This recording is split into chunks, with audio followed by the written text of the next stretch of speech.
Le moment tant attendu est arrivé. Nous allons tenter de brancher le panneau qui est endommagé avec les impacts dessus sur la Solarbank Anker Solix. Est-ce que ça va exploser? Est-ce que ça va brûler? Réponse tout de suite. Salut les petits loups, aujourd'hui on va parler solaire. On va parler de la Anker Solix Solarbank 2 Pro. J'avais déjà la Anker Solix Solarbank 1. Donc on va expliquer un petit peu les différences qu'il y a entre les deux. Mais surtout, on va voir pourquoi j'ai mis ça. Pourquoi j'ai mis ça sous mes panneaux. Et aussi, on va voir ce qui arrive quand on branche un panneau. Vous voyez là-bas, le panneau du bout, il a un impact. Donc on va voir ce qui se passe quand on branche un panneau solaire qui est abîmé avec un impact dessus. Jingle.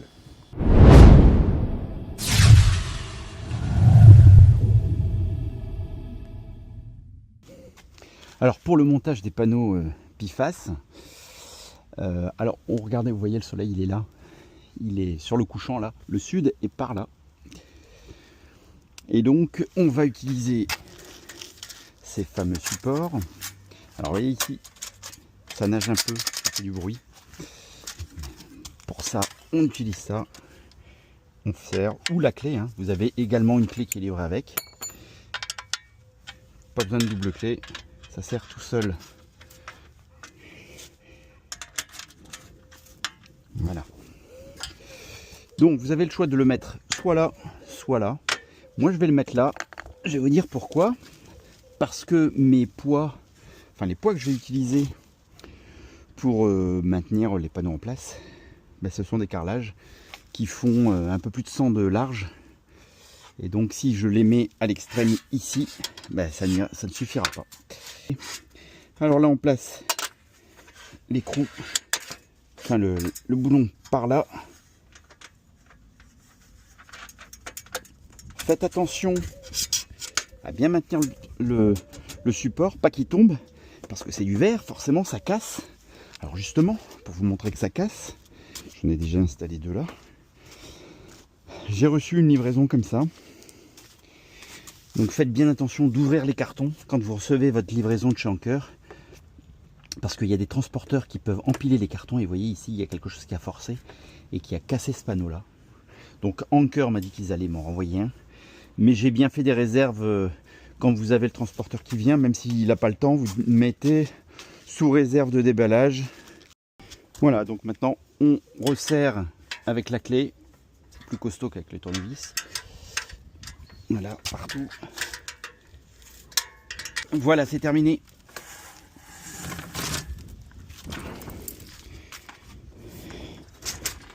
C'est un petit peu sale ici.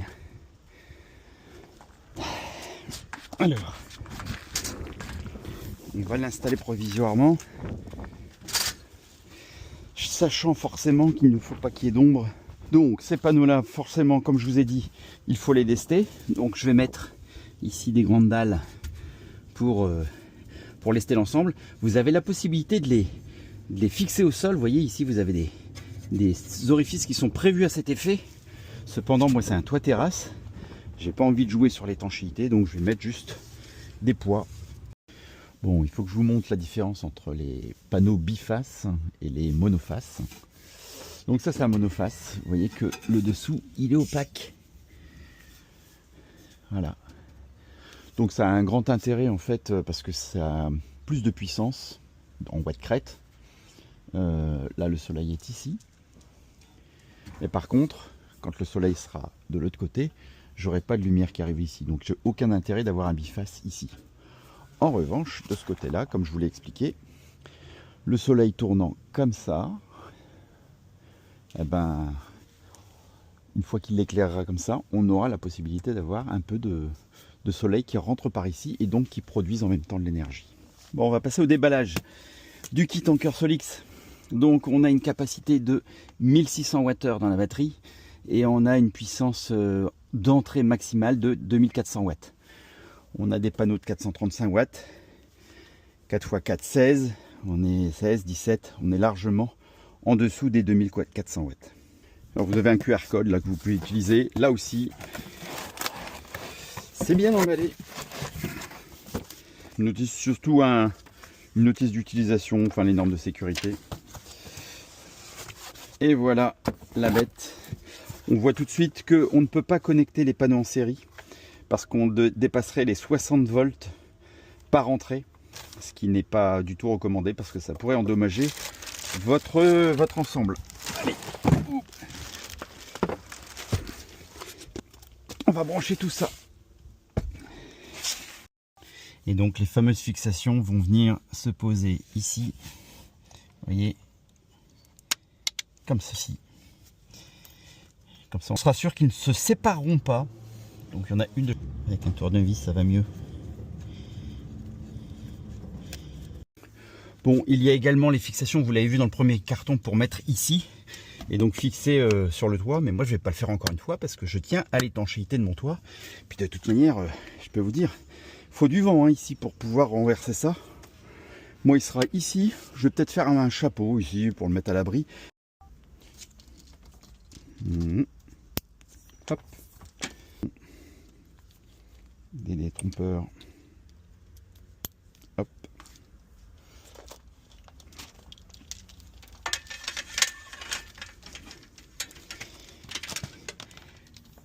Donc PV1, panneau photovoltaïque 1, on enlève les capuchons.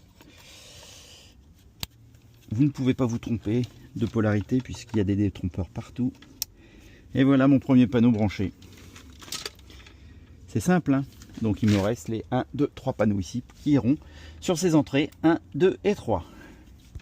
Donc là on a téléchargé déjà l'application, hein. Donc ce que vous voyez là en premier lieu c'est la première version de la SolarBank. On va ajouter quelque chose, j'ajoute un appareil et tout de suite ici normalement devrait apparaître, voilà, la SolarBank 2. On a ici le bouton qui clignote en rouge. Voilà, Wi-Fi déployé avec succès, terminé. Alors le déballage du Smart Meter.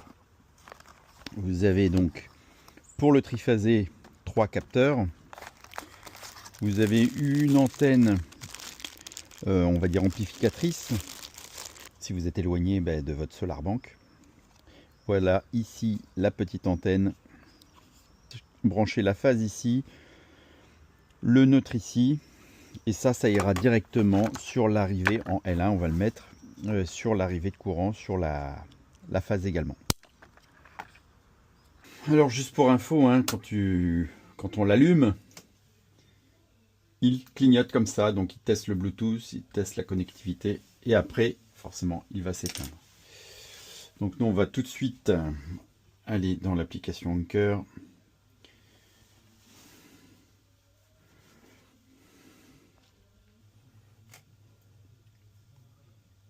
Youhou! Voilà, c'est terminé. Alors bien entendu, pour finir, il faut se brancher au réseau, sinon on a ce message, connexion au réseau perdue. Donc, on déploie le fil et on se branche au réseau.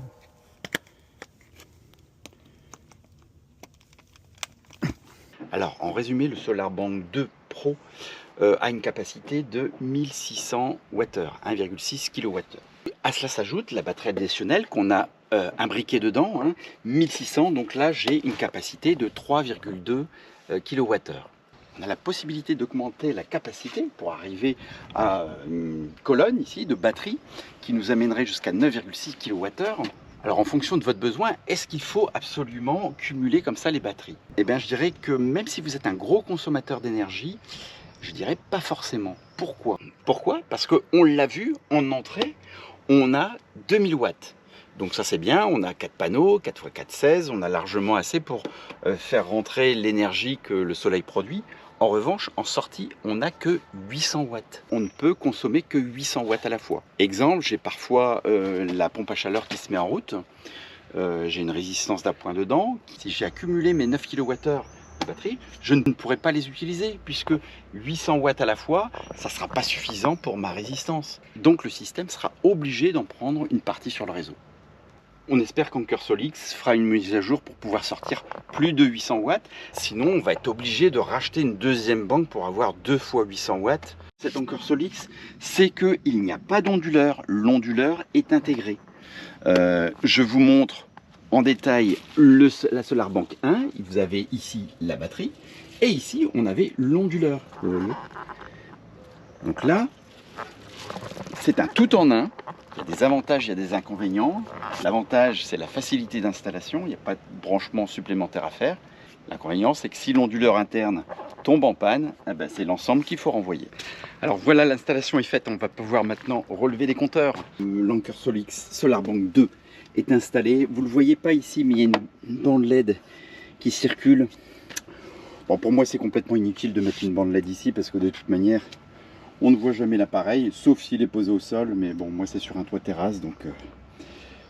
Le moment tant attendu est arrivé. Nous allons tenter de brancher le panneau qui est endommagé avec les impacts dessus sur la SolarBank Anker Solix. Est-ce que ça va exploser? Est-ce que ça va brûler? Réponse tout de suite. Alors on enlève les capuchons. Et ici on a un plan sur le panneau photovoltaïque. Et le deuxième, attention, 3, 2, 1. Raté. 3, 2, 1, clic. Ouh là là là là. Ouh là là là. Entrée 0 watts. Alors il y a un petit moment avant que la mise à jour se fasse. Il ne se met pas à jour tout de suite. Qu'est-ce qui se passe? Ça y est, il produit 103 watts. Contre les autres, 135 watts. Ça marche? Ça fume pas? Non. On voit ici la production de chaque panneau. Donc vous voyez, le premier panneau fait 175 watts. Et le dernier, le quatrième, 286 watts. C'est-à-dire que c'est celui-là qui produit le plus. Le soleil est là, vous voyez, les autres sont un petit peu en avant, donc forcément c'est celui-là qui produit le plus, parce que le soleil se déplace comme ça, et va se coucher après. On fera un petit bilan, un petit point tout à l'heure, le soir en soleil rasant en fait, voir ce qu'on produit quand le soleil est derrière les panneaux, et donc voir l'efficacité du panneau bifacial.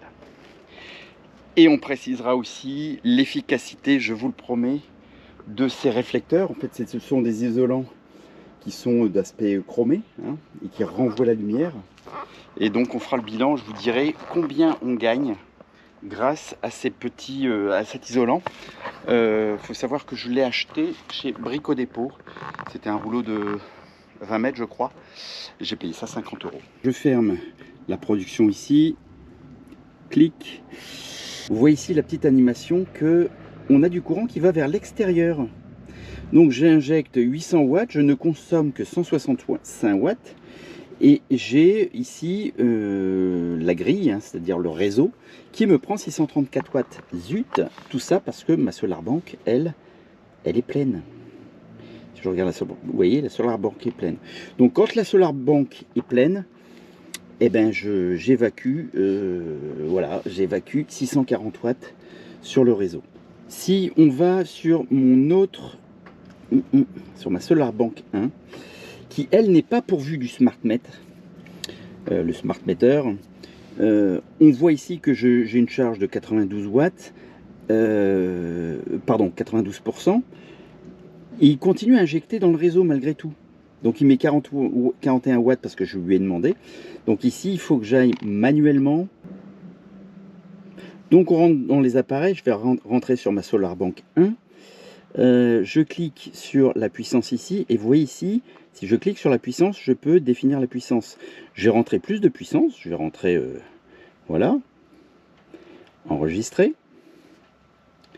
Et vous allez constater tout de suite, enfin tout de suite, il y a un petit délai quand même, domicile. Si je reprends mon plan initial, SolarBank 2 Pro, on a ici, ça s'est pas encore mis à jour, il y a un petit temps d'adaptation. Bon, je vais la couper complètement. Ici, vous avez la possibilité sur la SolarBank 1 800 watts. Vous avez la possibilité de définir la puissance, de ne pas faire de sortie vers la famille. Donc je ne fais aucune sortie et j'enregistre. Donc 100% de l'énergie va vers la batterie. Bah oui, je préfère que ça aille vers la batterie plutôt que vers l'extérieur. Et donc ici, si je reviens sur mon plan domicile,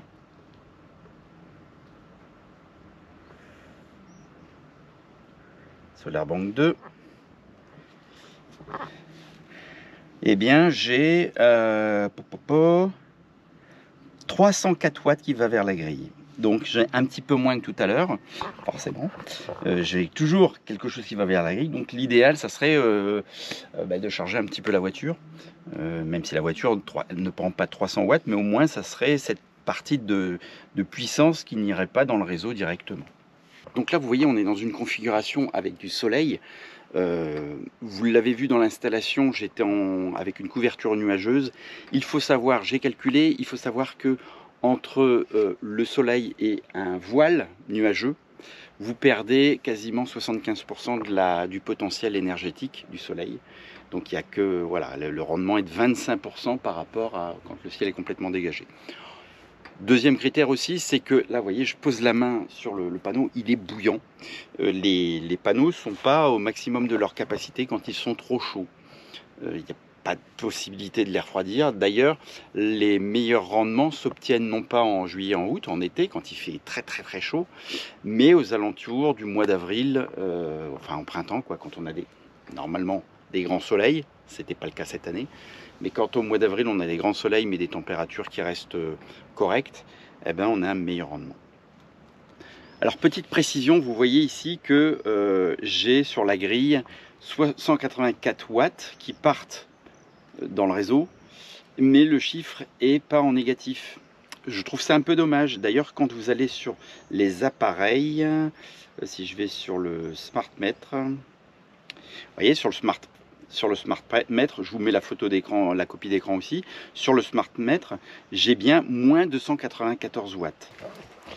Bon, nous voilà arrivés à la Golden Hour. Vous voyez tout le soleil qui pénètre par l'arrière des panneaux, ici, ici.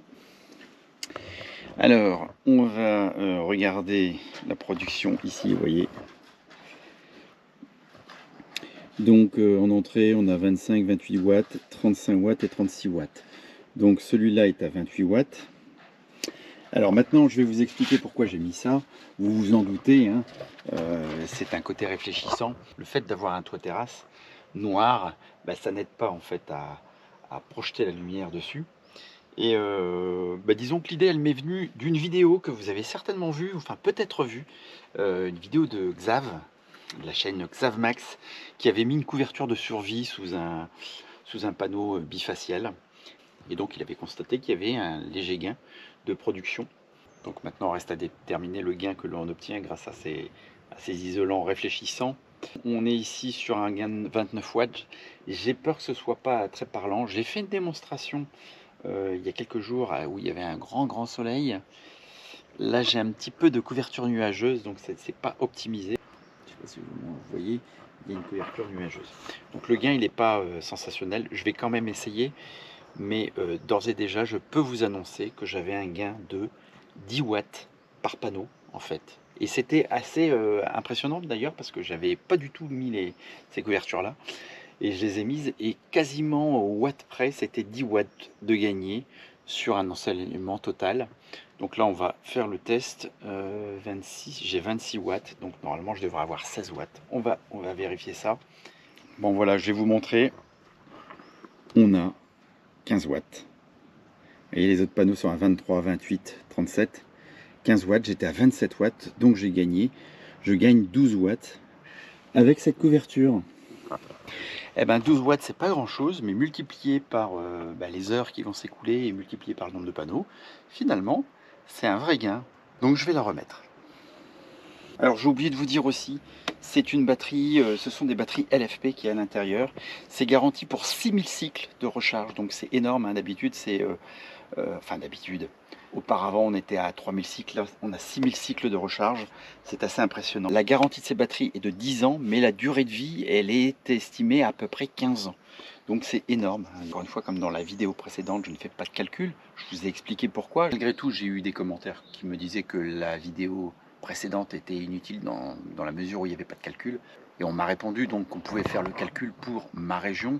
Oui, je peux faire le calcul pour ma région, sauf que je ne connais pas le prix de l'énergie de demain ou après-demain. Et je ne connais pas non plus le prix de ces choses-là en période de promotion, de Black Friday ou de Prime Day, comme c'est le cas en ce moment. Donc vous savez malgré tout, grâce à cette vidéo, qu'il est possible de brancher un panneau qui est cassé.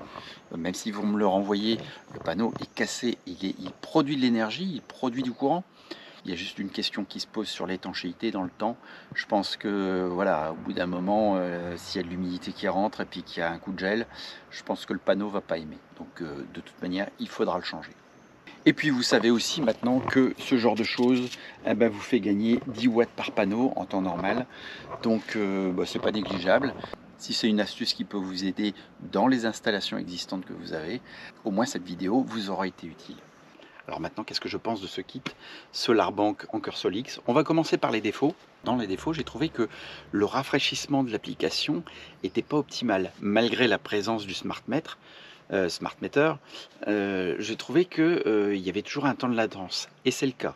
Mais quand j'ai enlevé la petite couverture, il a fallu aller 5, 6, 7, voire 10 secondes pour mettre à jour la puissance envoyée. Le deuxième point amélioré, on l'a dit, c'est les 800 watts de sortie. C'est un petit peu juste, on aimerait qu'il y ait 1000 ou voire 1200 watts, ça serait sympa. Le troisième défaut, et là aussi je pense qu'il s'agit d'une mise à jour, l'affichage de la sortie vers la grille, vers le réseau.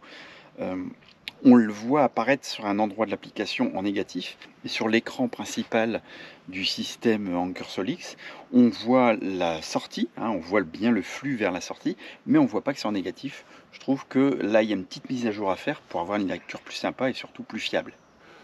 Et enfin, dernier point à améliorer pour moi, vous l'avez vu ici sur les Anker Solix. Vous voyez, ici on a les angles qui sont réglables. On a qu'à enlever une vis ici et puis on peut régler l'orientation. Vous voyez, celui-là, il est encore en position hiver. Là, je l'ai mis en position été, à 30 degrés.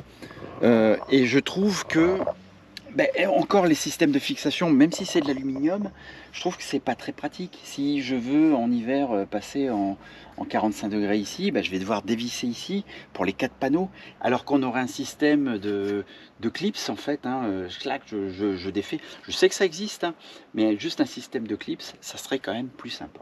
Maintenant, on va passer aux aspects positifs de la chose. Premier point positif, c'est la qualité de fabrication. Les panneaux solaires sont excellents, même beaux dans le design. Vous voyez, regardez, ces micro-circuits là, c'est même assez beau. Bon, on s'en fout, c'est sur le toit. Qualité perçue aussi de l'ensemble. Ici, c'est de l'alu, c'est de la fonte alu. On sent qu'il n'y a pas de... Voilà, c'est quelque chose qui était recherché, un design qui était recherché, et puis quelque chose de très solide.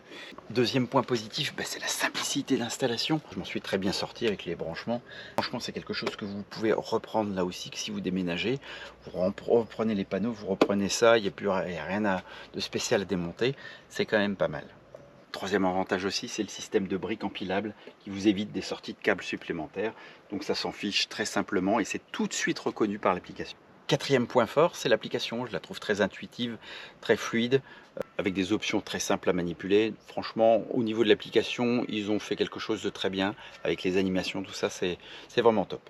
Enfin, le dernier point fort de Anker Solix, sur leurs offres, vous avez soit le choix entre des panneaux bifaciaux, biface, je ne sais plus comment on dit d'ailleurs, comme celui-ci de 435 watts, soit des panneaux comme il y a derrière moi sur la SolarBank 1 avec une partie opaque derrière qui sont eux à 540 watts. Donc vous avez le choix entre les deux. Vous voyez, ici comme j'ai un mur qui est ici, il n'y a aucun intérêt d'avoir des bifaces. Par contre là, comme j'ai le soleil qui est derrière, le biface s'impose. Je vous remercie de m'avoir suivi jusque-là. J'espère que cette vidéo vous sera utile. Si vous avez appris des choses, n'hésitez pas à mettre des pouces. N'hésitez pas aussi à vous abonner à la chaîne. Il y aura d'autres démonstrations de photovoltaïque. Je sais que certains suivent que l'actualité Tesla, d'autres suivent que les produits aftermarket. Donc d'autres n'ont rien à faire du photovoltaïque. Ne regardez simplement pas la vidéo si ça ne vous intéresse pas. Tout comme les vidéos que je sors sur Tesla, il y a peut-être des vidéos sur les produits aftermarket qui ne vous intéressent pas et vous ne les regardez pas. Donc là c'est pareil. Puis vous attendez la prochaine notification. Peut-être que celle-ci vous intéressera plus. Allez, comme les cathodes de cette batterie, restez positifs. Ciao, ciao.